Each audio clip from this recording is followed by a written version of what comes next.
Reformasi birokrasi di Dinas Kependudukan dan Pencatatan Sipil secara efektif sudah dilaksanakan sejak tahun 2019, dimulai dengan pembentukan tim pelaksana reformasi birokrasi berdasarkan keputusan Kepala Dinas nomor 32 tahun 2019. Tim bekerja dengan roadmap dan rencana kerja reformasi birokrasi yang terlebih dahulu dilakukan sosialisasi secara internal agar semua pegawai dapat memahami dan melaksanakan rencana kerja tersebut. Dalam pelaksanaannya, setiap 3 bulan sekali dilakukan evaluasi. Di samping itu, Dinas juga membentuk agen perubahan sejak tahun 2020 sebanyak 1 orang dan tahun 2021 sebanyak 3 orang. Agen perubahan sudah melakukan perubahan pada budaya kerja di front office dan pelayanan penyajian data kependudukan.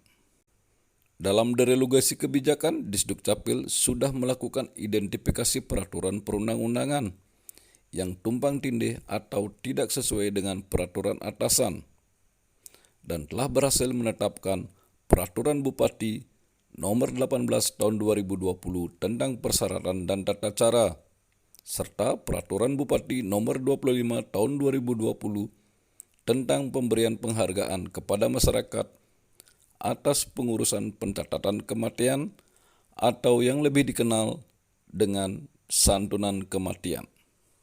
Pada kelompok penataan dan penguatan organisasi, Disdukcapil berperan aktif dalam evaluasi kelembagaan dan evaluasi tupoksi yang dilakukan oleh pemerintah kabupaten.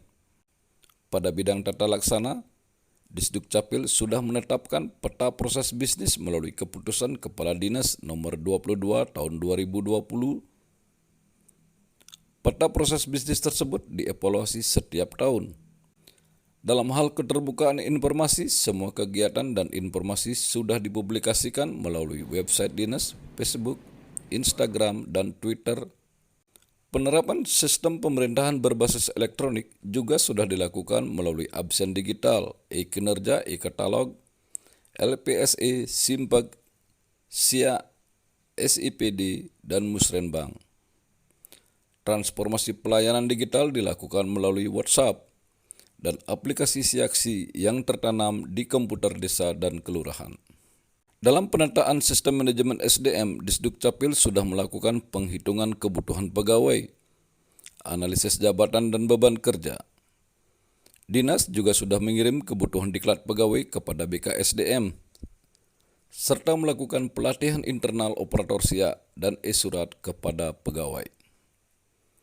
Seluruh pegawai sudah menandatangani perjanjian kinerja serta melaporkan kinerja harian melalui aplikasi e-kinerja. Semua ASN sudah memiliki akun pada Simpag dan MySap, serta dapat melakukan update data individu secara online. Pada tahun 2020, tidak ada pegawai yang melakukan pelanggaran disiplin.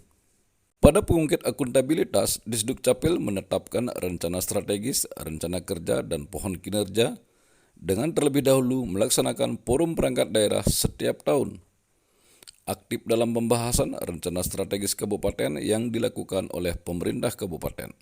Kinerja dinas dipantau setiap bulan melalui laporan CIK dan setiap triwulan melalui laporan evaluasi renja. Melalui laporan rencana kerja aksi bulanan yang terhubung dengan penghitungan pembayaran tambahan penghasilan pegawai.